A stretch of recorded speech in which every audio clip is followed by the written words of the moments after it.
자, 이제 본격적인 포럼을 시작해 보도록 하죠. 현장에 계신 분들은 자리에 착석을 부탁드리겠습니다. 오늘 이 자리에 이 기조 강연을 기다리고 계신 분들 참 많이 계실 것 같습니다. 저도 역시 그렇습니다. 세계적인 경제학자이시죠. 콜롬비아 대학교 제프리 삭스 석좌 교수님께서 오늘 기조 강연으로 이 자리 문을 열어주시겠습니다. 과연 어떤 해법들 전달을 해주실지, 그리고 우리는 어떤 논의들을 이어갈 수 있을지 저희가 함께 만나보도록 하겠습니다. 기조 강연 수고해 주실 제프리 삭스 교수님, 줌 화면으로 기다리고 계실 텐데요. 만나보도록 하겠습니다. Great. Thank you very, very much. And a warm greeting to all of you from New York City. I'm absolutely delighted to be in Goyang City with you this afternoon. It's a very exciting meeting. Let me start in this difficult pandemic that we're in by saying how much I appreciate and admire Korea's vast efforts to bring this pandemic under control, and to do so, I think, with a great deal of resolve, intelligence, public spirit, and commitment. You know, today there were 230,000 cases of COVID in the United States, new cases, compared to just over 1,000 in Korea. This shows, to me, Korea's great success in fighting the pandemic, because the citizens of Korea are acting in a very intelligent way and a very cooperative way, and the businesses are using technology. The government is using technology in a very sophisticated way. During this whole pandemic, Korea has had only 1/40th. The U.S. has had 40 times the deaths per million population as has Korea, meaning again that your success, while it's been a very painful period, is really a wonderful achievement. I just wish people in my country could learn from Korea how to do it, how to be so attentive to society's needs. Here we're just fighting with each other, but in Korea you are cooperating with each other, and it's a wonderful, wonderful inspiration for the world. And I want to thank Goyang City for not only hosting this year's forum, but also the way that the city introduces itself as a city of peace, as a city of innovation, as a city of inclusion, as a city of sustainability. This is a wonderful approach. I think it is a great tribute to Mayor Lee and to Goyang City's leadership that you present the city as a model of peace and inclusion, because indeed this is the most important goals that we have on the planet, is to achieve peace and cooperation, because if we have that, we will end this pandemic, we will address the other critical challenges that the world faces. If we don't have peace and cooperation, we're not going to be able to solve these problems. Now, what brings us together is the great challenges that the world faces, not only COVID, but climate change, social and economic inequalities, and Goyang City's committed to solving those problems. And I want to say again, in tribute to Korea, that the world has come together around a shared set of goals, the Sustainable Development Goals and the Paris Climate Agreement, because of the great leadership of Secretary General Ban Ki-moon, who brought all of the world's nations together to commit to this common agenda. So Korea and your great leader, diplomat, former Secretary General Ban Ki-moon, and I know will be together with his leading advisor and assistant shortly, Won-soo Kim, really put the agenda for the world in a clear and very honorable and ethical way that we must work together to achieve sustainable development. So when I think about the title of this year's conference, International Destination, I know that means that Goyang City is the destination, but I want to talk about the world's destination for where we need to arrive by the middle of this century to have the kind of world that we urgently need. And that destination, in my view, has 5 components to it. First, it needs to be green and sustainable.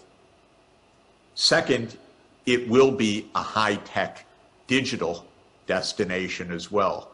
Of course, Korea will play a very important role in that. Third, it's going to be an urban-based destination worldwide. Korea, of course, is already an urban society, but the whole world is urbanizing rapidly. So the solutions that we need to be solutions for cities.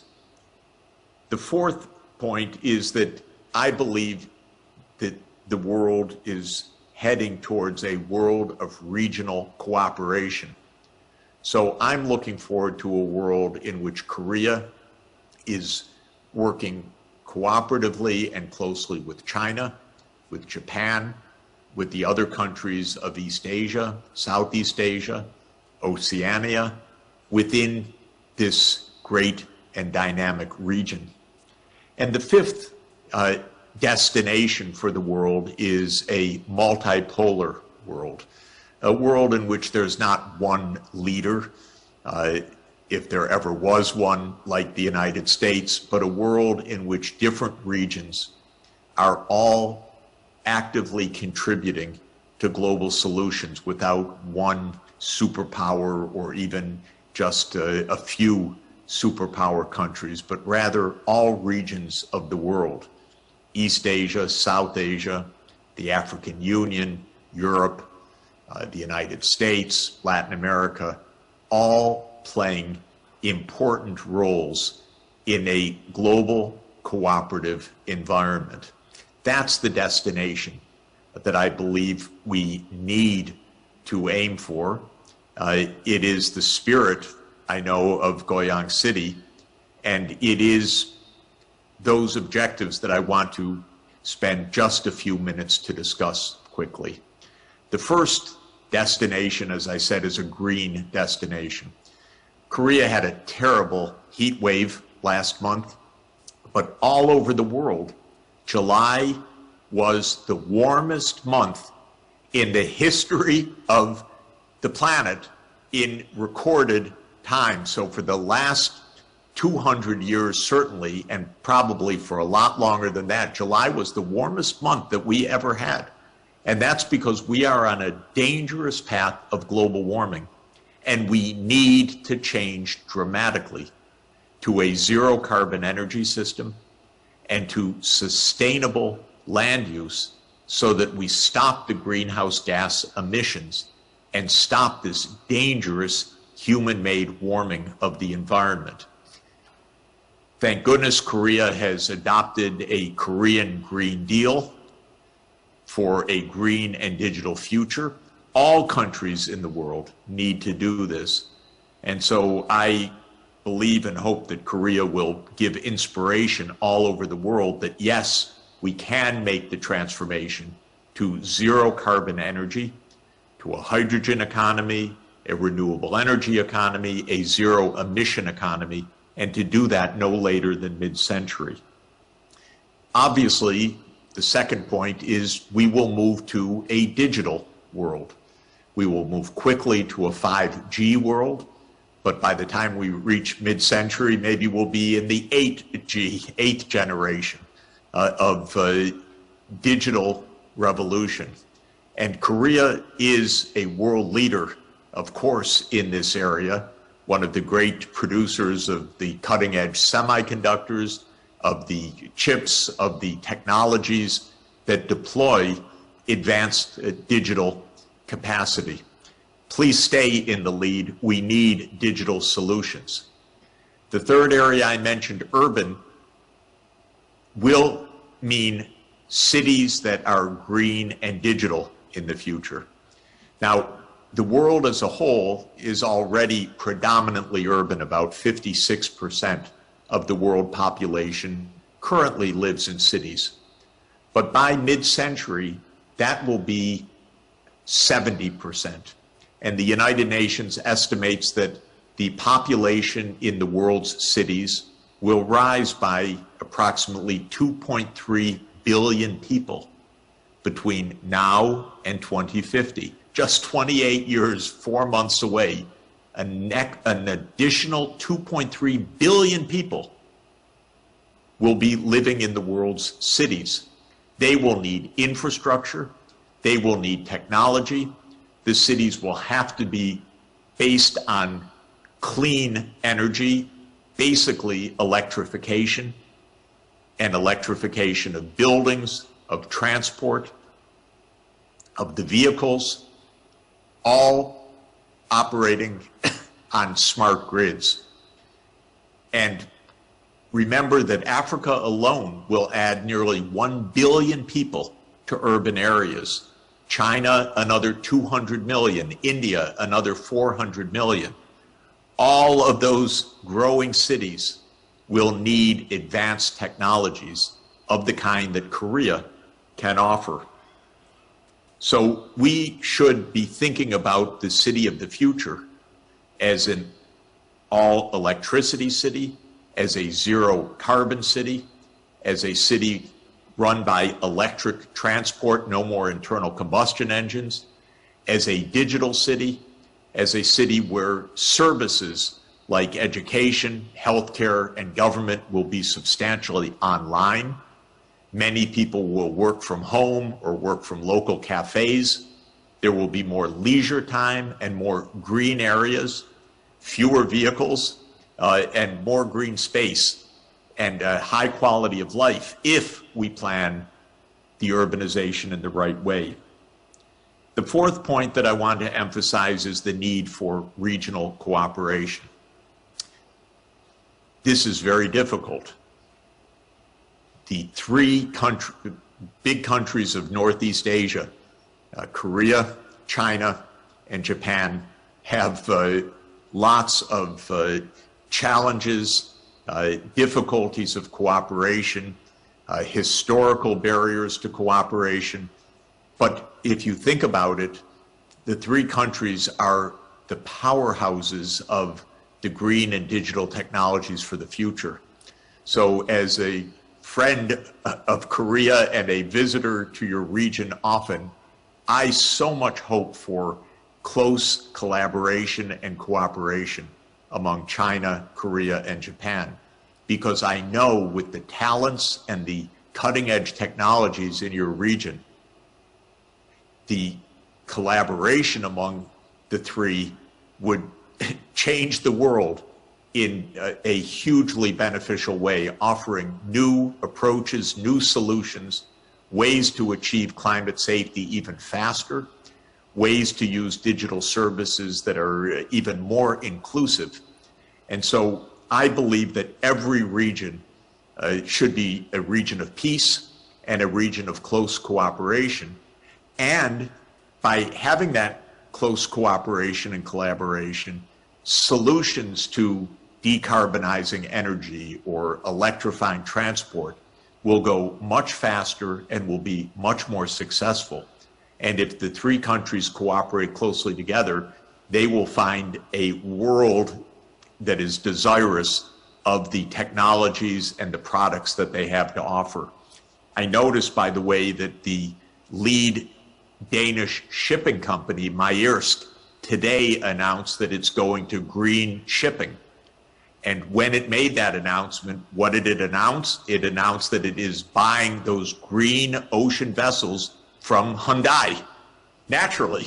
So Korea is going to provide cutting-edge, zero-emission, ocean-going vessels for one of the world's leading trade shipping lines.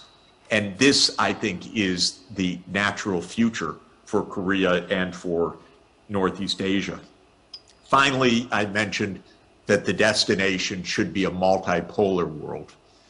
Right now, in the midst of COVID, in the midst of climate change, we also have a crisis in Afghanistan. And that crisis, in my opinion, results from very poor foreign policy choices made by my country, by the United States, over the course of many decades.